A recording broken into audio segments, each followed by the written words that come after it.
El desierto se extendía sin fin, silencioso y abrasador. Vestido con sencillos pantalones caqui y una camisa de algodón, Ibrahim Traoré estaba solo junto a su jeep sin insignias, el sudor le trazaba líneas en el rostro. A lo lejos, 3 camionetas con banderas negras se acercaban a toda velocidad, levantando nubes de polvo. No llevaba armas, ni guardias que lo flanquearan.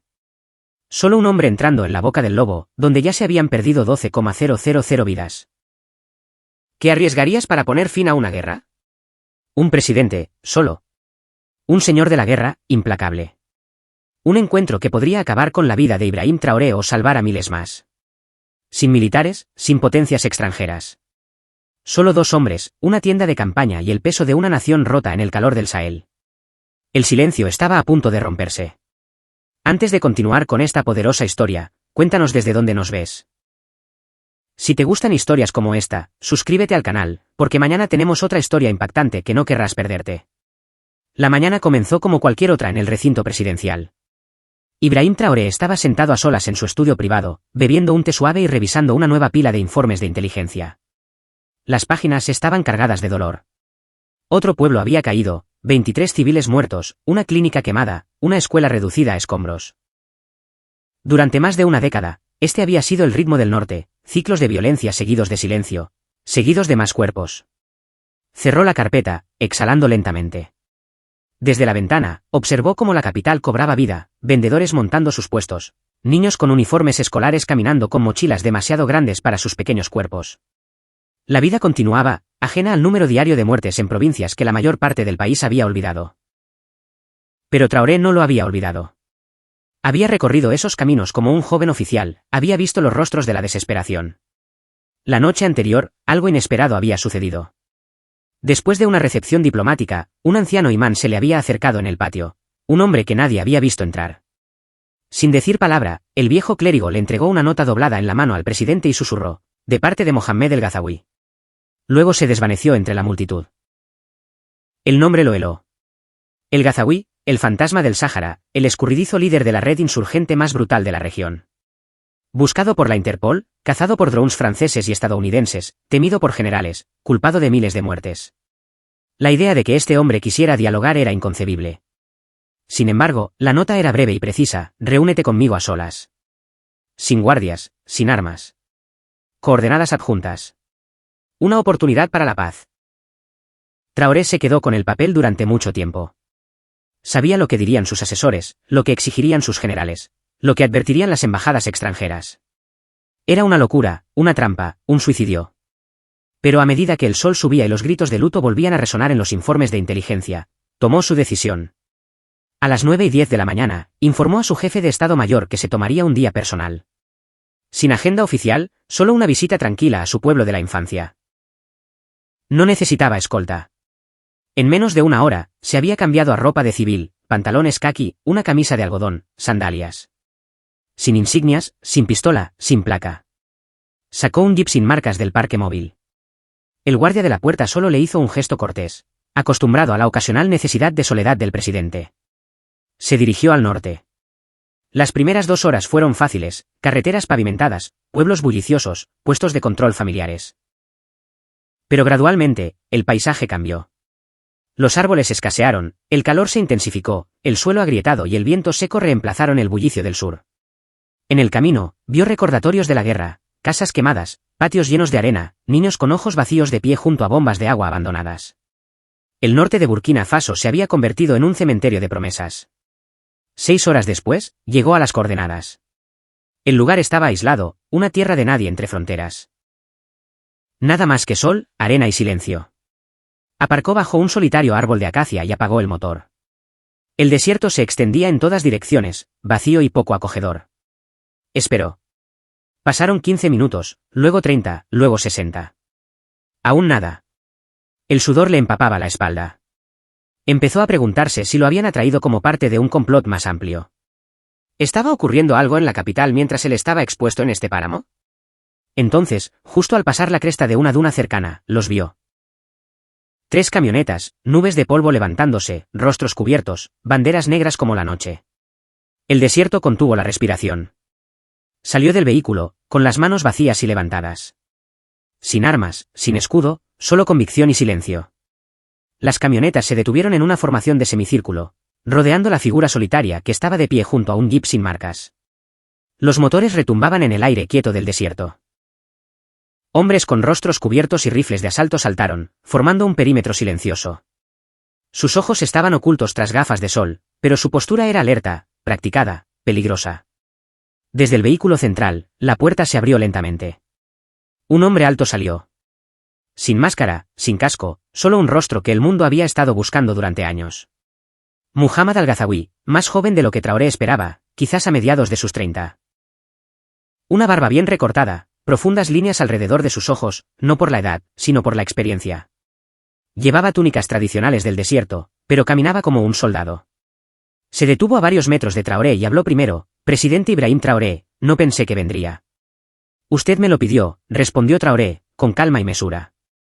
«Sin guardias, sin armas». Traoré levantó ligeramente la mano. «Nada más que palabras». El Ghazawi asintió una vez. Se giró e hizo un gesto hacia un árbol de acacia cercano. Solo entonces Traoré notó la tienda, baja, beige, discreta, una simple estructura en un mar de polvo. «Hablemos donde el sol no pueda escuchar», dijo el Ghazawi. Caminaron uno al lado del otro, seguidos por el silencio y observados por hombres armados que no dudarían si recibieran la señal. Dentro de la tienda, la temperatura bajó. Una sola alfombra se extendía sobre la arena. Dos cojines se enfrentaban. Una pequeña bandeja con agua y té de menta estaba entre ellos. Sin banderas, sin emblemas, solo dos hombres y el peso de todo lo que llevaban. Se sentaron con las piernas cruzadas. El Ghazawi sirvió agua en 2 vasos, empujó uno hacia Traoré. Traoré lo tomó, pero no bebió. «No viniste aquí por el té», dijo. «No», asintió el Ghazawi. «Vine porque, después de 10 años de sangre, ninguno de nosotros está ganando. Sus fuerzas no pueden eliminarnos, nosotros no podemos derrocarlo. Pero nuestro pueblo sufre». «Nuestro pueblo», repitió Traoré. «¿Todavía te consideras burkinés?» «Nací en Yibo», respondió el Ghazawi sin dudar. «Estudié ingeniería en Ouagadougou. Mi hermano fue arrestado en 2014, golpeado hasta que le rompieron la espalda. Era inocente. Dijeron que estaba conectado con militantes. No lo estaba, pero se aseguraron de que yo lo estuviera». Traoré guardó silencio. Había leído cientos de historias como esa. Cada una trágica, cada una parte del ciclo. «Y ahora lideras el grupo insurgente más temido de África Occidental», dijo. El rostro de El Ghazawi no cambió. «Ese título me lo dieron los mismos gobiernos que hicieron esta guerra rentable». Traoré se inclinó hacia adelante. «Entonces, dime, ¿quemar escuelas, matar civiles, emboscar a trabajadores humanitarios? ¿Qué parte de eso sirve a tu pueblo?» La mandíbula de El Ghazawi se tensó. «Algunos ataques fueron nuestros, otros no. Algunos fueron realizados por comandantes disidentes que no pude controlar. Y algunos», dijo después de una pausa, «fueron estratégicos. ONGs extranjeras borrando las costumbres locales, edificios gubernamentales que solo venían con soldados, símbolos de ocupación, no de ayuda». «¿Y los niños?», preguntó Traoré. «Los que murieron en explosiones, fuego cruzado, por inanición. ¿También eran objetivos?» «No», dijo el Ghazawi, ahora más en voz baja. «Pero murieron de todos modos. Igual que murieron bajo sus incursiones militares. Igual que murieron cuando nadie vino a construirles clínicas, carreteras o a darles agua limpia». La tienda contenía la tensión como un tambor estirado. Ningún hombre se inmutó, ningún hombre se disculpó, pero ninguno se levantó para irse. Habían cruzado la línea de la diplomacia. Ahora estaban en el terreno de la verdad, peligroso, frágil, implacable. Y siguieron hablando. Porque marcharse significaba la guerra. Otra vez. El aire dentro de la tienda se había vuelto denso, no por el calor, sino por el peso de lo que aún no se había dicho. El pasado había sido expuesto, sangre, errores, traiciones. Ahora, la pregunta flotaba entre ellos, como una cuchilla esperando caer. «¿Qué haría falta?», preguntó Traoré lentamente, «para que la sombra del Sahel deponga las armas?» Muhammad el Ghazawi no respondió de inmediato. Se recostó en el cojín, con los ojos fijos en la pequeña bandeja de té intacto entre ellos. Su silencio no era duda, sino cálculo. Cuando finalmente habló, su voz era clara y firme. «3 cosas», dijo. Primero, la retirada total de toda presencia militar francesa de Burkina Faso. Sus bases, sus drones, sus asesores, todo fuera. Traoré esperaba eso. Ya estaba en marcha, pero admitirlo públicamente agitaría a fuerzas poderosas. Segundo, continuó el Gazawi, autonomía genuina para las provincias del norte. Control sobre la gobernanza local, la educación y la gestión de recursos. No representantes simbólicos nombrados desde la capital. Líderes locales elegidos por nuestro pueblo. Traoré no respondió. Eso era más difícil. La autonomía amenazaba la unidad, inflamaría las acusaciones de división. Pero ignorarla condenaría cualquier esfuerzo de paz. Y tercero, dijo Gazawi, amnistía para mis combatientes. Inclusión en el proceso de reconciliación nacional. No podemos desarmarnos y luego ser cazados. No podemos rendirnos solo para ser juzgados. Las palabras fueron dichas sin emoción, pero golpearon con precisión. Traoré permaneció quieto, sus pensamientos corrían rápidamente. Aceptar estas demandas desataría resistencia militar, indignación de facciones políticas, condena de los aliados occidentales. Pero rechazarlas de plano significaría más años de sangre. No respondió directamente a la lista. En cambio, miró a Gazawi a los ojos. Vine aquí sin soldados, sin armadura, porque estoy cansado de ver morir a nuestra gente. Pero también sé que no puedo darte todo lo que pides. No todavía, y no solo. Nuestra nación no está lista para digerir eso de la noche a la mañana. Entonces, ¿viniste a decir que no?, preguntó el Gazawi. No, dijo Traoré con firmeza. Vine a decir que empecemos con algo real. Se inclinó hacia adelante, su voz tranquila pero cargada de intensidad. Una provincia, 30 días. ¿Tú eliges dónde? Ambos nos retiramos. Sin ofensivas, sin incursiones, sin propaganda. Mantienes a tus hombres en su lugar, pero inactivos. Nosotros retiramos nuestra presencia militar pesada y la reemplazamos con patrullas comunitarias conjuntas, tus hombres y los míos. Traemos ingenieros, médicos, equipos de educación. Empezamos a reconstruir, empezamos a escuchar. El Gazawi lo estudió. ¿Una prueba? Una demostración, corrigió Traoré, para nuestro pueblo y nuestros enemigos. Sin potencias externas, sin banderas extranjeras, solo nosotros en nuestra tierra, intentando algo nuevo. Hubo una larga pausa. El viento susurraba contra las paredes de la tienda. Luego, por primera vez desde que se sentaron, algo cambió en los ojos de Gazawi. Soum, dijo en voz baja. Traoré parpadeó. Era una elección audaz. Una de las regiones más afectadas, un conocido bastión de la insurgencia. Elegirla significaba que Gazawi iba en serio. Tu hogar, dijo Traoré. Mi hogar, confirmó Gazawi. Si podemos cambiar Soum, podemos cambiar todo. Traoré extendió la mano sobre la alfombra. Lentamente, Gazawi la tomó. 30 días, dijo Traoré, empezamos la próxima semana. ¿Y si funciona?, preguntó Gazawi. Entonces nos expandimos. ¿Y si fracasa? Entonces sabremos que intentamos lo que nunca antes se había intentado. Afuera, el sol se ponía, largas sombras se extendían por el desierto. Dos hombres que deberían haberse matado, en cambio, se dieron la mano y plantaron la primera y frágil semilla de paz en el suelo de una nación rota. Antes de que Traoré pudiera abandonar el campamento, se volvió hacia el Gazawi con una última petición. Quiero hablar con 3 de tus hombres, dijo, no comandantes, no portavoces, solo combatientes ordinarios. Gazawi lo estudió por un momento, luego asintió. Minutos después, 3 hombres fueron escoltados a una tienda separada. Sus rifles se quedaron afuera, sus rostros estaban descubiertos. Cada uno llevaba un peso más pesado que cualquier arma. El primero era un hombre mayor con la piel curtida por el sol y las manos ásperas, claramente un granjero. Se sentó en silencio, evitando la mirada de Traoré al principio. Yo nunca fui parte de esta guerra, comenzó. Mi aldea quedó atrapada entre el ejército y los rebeldes. Nos acusaron de albergar combatientes. Una mañana, llegaron los soldados, quemaron nuestras casas, mataron a mi primo. Mi esposa murió en el incendio. No tenía dónde ir, así que me uní al bando que prometía venganza. El segundo era más joven, quizás a principios de sus 30, un antiguo profesor. Yo enseñaba matemáticas en una escuela cerca de Arvinda, dijo. Cuando las escuelas cerraron por los ataques, intenté quedarme. Pero el gobierno no nos protegió, los rebeldes no creían en nosotros. Todos se fueron. Yo también huí. He estado huyendo desde entonces. El tercero era solo un niño, 17 años como mucho. Miró a Traoré sin miedo, solo con vacío. No sé quién empezó esta guerra, dijo. Nunca he visto la paz. Mi padre murió en ella, mi hermano murió en ella.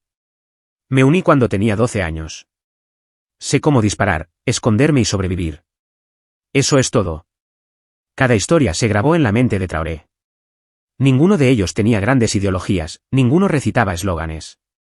Eran hombres rotos, arrastrados a una guerra que no pidieron, luchando no por una creencia, sino por el derecho a existir. Les estrechó la mano antes de irse, sin palabras de juicio, sin promesas, solo contacto humano en un lugar que el mundo había olvidado. Mientras el jeep regresaba al sur, el desierto se extendía ante él como un cementerio silencioso. Traoré se sentó en silencio en el asiento trasero, con los brazos cruzados y la mirada perdida. Los tres rostros se repetían en su mente, las historias, la pérdida, la ira, la resignación. No eran monstruos, eran fantasmas abandonados por un sistema roto. Sabía que las críticas vendrían, y vinieron. En el momento en que llegó a las puertas de la capital, el coronel Ouedraogo lo esperaba, con el uniforme impecable, los brazos cruzados, la mandíbula apretada por la tensión. «Desapareciste», dijo el coronel con frialdad. «Sin radio, sin escolta. Pensamos que te habían capturado». «No fue así», respondió Traoré. «Tenía asuntos que atender». «¿Qué asuntos llevan al presidente a un territorio hostil, solo?» «Una oportunidad de paz», dijo Traoré, pasando a su lado. En la sala de mando, sus principales asesores, generales y ministros se reunieron con urgencia. Traoré entró con calma, colocó un mapa doblado sobre la mesa y habló. «Me reuní con Muhammad el Gazaoui, a solas. Acordamos un alto el fuego de 30 días en la provincia de Soum. Sin supervisión francesa, sin drones. Patrullas conjuntas, ayuda humanitaria». La sala estalló. «Negociaste con un terrorista», ladró un general. «Esto socava nuestra soberanía», gritó otro. «¿Quién autorizó esto?», exigió un ministro. «Yo lo hice», dijo Traoré. «Y se los estoy diciendo ahora, no preguntando». La sala cayó en un silencio atónito. «No dejaré que este país se desangre otros 10 años por orgullo. La guerra ha fracasado. Ahora probamos la paz». Se volvió hacia el coronel Ouedraogo. «Prepara un equipo de patrulla comunitaria. Mitad militar, mitad civil. Sin armas pesadas. Salimos en 3 días». Ouedraogo lo miró, en conflicto, pero saludó. Los fantasmas detrás de las armas habían hablado, y por primera vez, alguien en el poder había escuchado. El alto el fuego comenzó con un silencio tan antinatural que parecía un truco. Durante la primera semana, no hubo disparos, ni incursiones, ni escaramuzas. Los cielos sobre la provincia de Soum permanecieron despejados de drones, y ambos bandos contuvieron la respiración, preguntándose quién rompería primero. En los pueblos y aldeas dispersos por la región, la gente escuchaba más de lo que hablaba. En los bordes de los mercados, los comerciantes abrían cautelosamente las lonas y extendían pimientos secos, frijoles y jabón. Los patios de las escuelas, abandonados durante mucho tiempo, resonaban con el sonido de risas vacilantes mientras los niños comenzaban a reunirse. Unos pocos convoys de ayuda llegaron, escoltados no por soldados extranjeros, sino por equipos de patrulla comunitaria burkinesa, mitad con uniformes militares, mitad con ropa de civil. En la segunda semana, la tranquilidad se convirtió en una especie de ritmo cauteloso. Se repararon bombas de agua, una clínica incendiada reabrió. Los ancianos reanudaron las reuniones del consejo local bajo los árboles de baobab. Un sentido de dignidad, enterrado durante años bajo el miedo, comenzó a despertar. Fue entonces cuando llegó Traoré.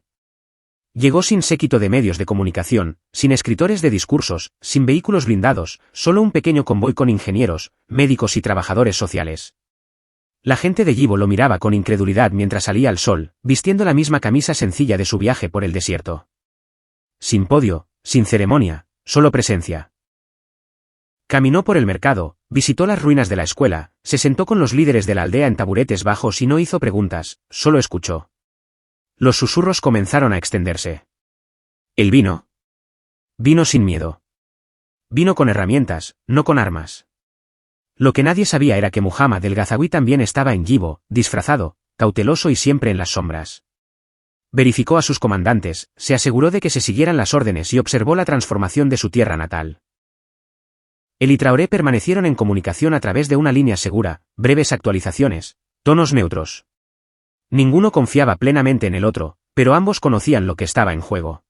Ibrahim Traoré, presidente de Burkina Faso, dijo, de pie aquí, en la provincia de Soum, no para declarar la victoria, sino para declarar una prueba. Admitió la reunión secreta con el Gazaouí. Explicó el alto el fuego de 30 días. Habló de los agricultores, los maestros y los jóvenes combatientes que había conocido. Almas marcadas por la guerra, pero que aún respiraban. Habrá quienes llamen a esto traición, dijo. Que lo hagan. Hemos probado la guerra. Ahora probamos algo que nunca nos hemos atrevido, una solución burkinesa para una guerra burkinesa. Terminó simplemente, si esto funciona, no es por un apretón de manos en el desierto. Es porque la gente de Soum mantuvo la línea. No con rifles, sino con paciencia. La reacción fue inmediata. En París, el Ministerio de Exteriores emitió una fría declaración cuestionando la legitimidad del diálogo con extremistas. Los medios franceses lo tildaron de ingenuo, inestable. Los líderes de la oposición en Ouagadougou lo denunciaron como imprudente, declarando que el presidente había negociado con manos manchadas de sangre. Pero la gente susurraba cosas diferentes. En los campos, las mujeres volvían a rezar en voz alta. En las mezquitas, los imanes agradecían a Dios por el silencio. En los hogares de víctimas y excombatientes, las radios reproducían el discurso del presidente más de una vez. Y en el corazón de la provincia de Soum, donde antes ondeaban banderas negras, una sola tela blanca ondeaba desde un poste de madera, una señal no de rendición, sino de suspensión. El experimento funcionaba. No por la política, sino porque la gente quería que funcionara. El experimento en la provincia de Soum desencadenó algo que pocos se atrevieron a creer posible. Al final de la cuarta semana, las patrullas comunitarias funcionaban con coordinación. Las estaciones de ayuda habían distribuido alimentos y suministros médicos sin incidentes. La escuela temporal reanudó las clases, bajo cielos abiertos. Luego llegó el paso audaz. Traoré, respaldado por líderes locales y alentado por informes silenciosos desde el terreno, anunció la expansión del alto el fuego a 2 provincias adicionales, Oudalan y Yaga. Ambas habían sido plagadas por ataques insurgentes e incursiones militares durante años. La decisión fue recibida con vacilación, el miedo persistía como el humo, pero la gente eligió confiar. La violencia volvió a disminuir. Los comerciantes regresaron. Los tambores de boda sonaron en pueblos silenciados durante mucho tiempo por los disparos. Incluso los observadores escépticos comenzaron a admitir que algo estaba cambiando. Pero el progreso no estuvo exento de heridas. En Yaga, un grupo insurgente disidente emboscó un convoy, matando a 5 trabajadores humanitarios. En cuestión de horas, el círculo íntimo de El Gazaouí arrestó a los perpetradores y los entregó a los ancianos de la aldea para ser juzgados. En Oudalan, un comandante militar regional violó el acuerdo de patrulla conjunta, lanzando una incursión nocturna que destruyó 2 complejos. Traoré lo relevó del mando al amanecer. Cada vez que el proceso vacilaba, ambos líderes actuaban rápidamente para preservarlo. No era una paz perfecta, pero era real. 6 meses después, Traoré dio su paso más controvertido hasta la fecha. Invitó a Muhammad el Gazaouí a Ouagadougou para conversaciones de paz formales televisadas. El anuncio sacudió al país. Miles protestaron fuera del recinto presidencial. Grupos de la sociedad civil gritaron traición. Los titulares internacionales declararon que el terrorista en jefe estaba siendo legitimado. Francia condenó la invitación y amenazó con retirar el apoyo de seguridad y financiero. Pero Traoré no se inmutó. Las conversaciones comenzaron en la gran sala de la asamblea. De un lado estaban los funcionarios del gobierno, los líderes comunitarios y las familias de las víctimas. Del otro, excombatientes, ancianos del norte y el propio El Gazaouí, ahora vistiendo una túnica blanca simple, su rostro solemne. Las tensiones estallaron casi de inmediato. Una mujer, una maestra de Dori, se enfrentó a un hombre que había quemado su escuela.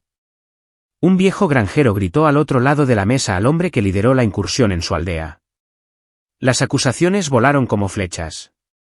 Nadie se contuvo. Parecía que las conversaciones colapsarían. Hasta que una joven con un pañuelo azul en la cabeza se levantó de la galería de las víctimas. Su voz temblaba, pero sus palabras atravesaron el ruido. Perdí a toda mi familia, dijo. mi padre, mi madre y 2 hermanos. Un día, una bomba. No me queda nadie. Nunca perdonaré eso. Pero quiero que se detenga. No quiero que nadie más viva lo que yo viví. La sala se quedó en silencio. Su dolor era real, y también lo era su coraje. Algo cambió. Por primera vez, ambos lados se inclinaron el uno hacia el otro, no con culpa, sino con la necesidad de construir. Días después, se firmó el Acuerdo de Ouagadougou. Se hicieron 4 compromisos. Una retirada completa y final de las fuerzas militares francesas de Burkina Faso en 90 días. Autonomía regional para las provincias del norte, incluyendo consejos localizados y supervisión de recursos. Un programa nacional de reintegración que ofrece educación, formación profesional y roles comunitarios para exinsurgentes. Y la creación de una comisión de la verdad y la reconciliación, presidida por víctimas y ancianos, con la autoridad para escuchar testimonios, ofrecer reparaciones y documentar la verdadera historia de la guerra. No hubo desfiles de la victoria. Pero en los pueblos de todo el Sahel, las campanas de las iglesias sonaron, las mezquitas resonaron con gratitud. Las familias se reunieron no en duelo, sino en una cautelosa celebración. Y por primera vez en una generación, Burkina Faso había escrito su propia paz, sin generales extranjeros, sin tratos secretos y sin rendición. Había pasado un año. En el pueblo de Tinsa, que una vez fue un pueblo fantasma atrapado entre el fuego cruzado y el miedo, la risa ahora resonaba en los patios.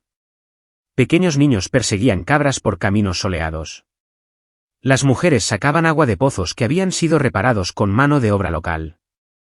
Un campo recién plantado se extendía donde antes había chozas quemadas. Caminando por el sendero principal del pueblo, 2 figuras se movían lentamente, una al lado de la otra, el presidente Ibrahim Traoré y Muhammad el Gazaoui. Sin cámaras, sin discursos, solo 2 hombres rodeados de vida que regresaba. Los aldeanos no los aclamaban, pero tampoco se escondían. Se acercaron con cestas de frutas, palabras de gratitud y ojos que contenían una esperanza cautelosa. Un anciano se les acercó, con el rostro surcado por la edad y la resistencia.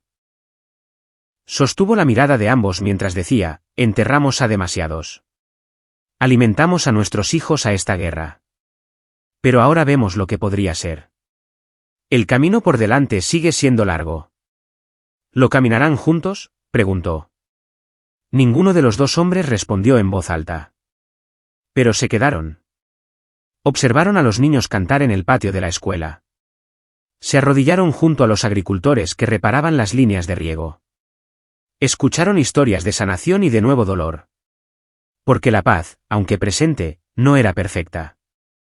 Todavía había ataques fronterizos, todavía había brotes de actores disidentes, todavía había intereses extranjeros hurgando en las frágiles costuras de este nuevo capítulo. Pero algo fundamental había cambiado. Esto no era una victoria nacida de las armas, era una tregua forjada en el silencio. Una guerra librada no con armas, sino con contención, con diálogo, con escucha. Esa noche, en una habitación sencilla iluminada por faroles, Traoré se sentó solo y escribió en su diario. La paz no se firma, se practica. Una elección a la vez, un riesgo a la vez, un pueblo a la vez. Recordó los primeros días, cuando todos lo llamaban tonto, cuando caminar por ese desierto para encontrarse con el Gazaoui parecía una misión suicida. Cuando darle la mano a un hombre que el mundo llamaba terrorista casi le costó todo. Pero hoy, una madre en Tinsa abrazó a su hijo para despedirlo en su camino a la escuela. Esa fue la recompensa. Reflexionó sobre las incómodas verdades que había aprendido, sobre el fracaso del Estado, sobre el resentimiento, sobre la facilidad con que se instrumentaliza a las personas cuando son abandonadas, y sobre lo difícil que es desaprender el odio. Pensó en el maestro que regresó a su aula después de años escondido. En el imán que dirigió la primera oración en una mezquita reabierta. En la joven que se levantó en las conversaciones de paz y dijo, no perdono, pero quiero que se detenga. La paz no comenzó en las salas de juntas ni en las páginas de los acuerdos. Comenzó cuando un hombre arriesgó el silencio en lugar de gritar. Cuando otro eligió la dignidad sobre la venganza. Cuando una nación entera, cansada de ser un campo de batalla, eligió convertirse en un puente. Traoré cerró su diario y apagó el farol. El trabajo por delante era inmenso. Los riesgos persistían. Las heridas aún necesitaban tiempo. Pero las armas habían callado en muchos lugares. Y ahora luchaban por algo más difícil de defender.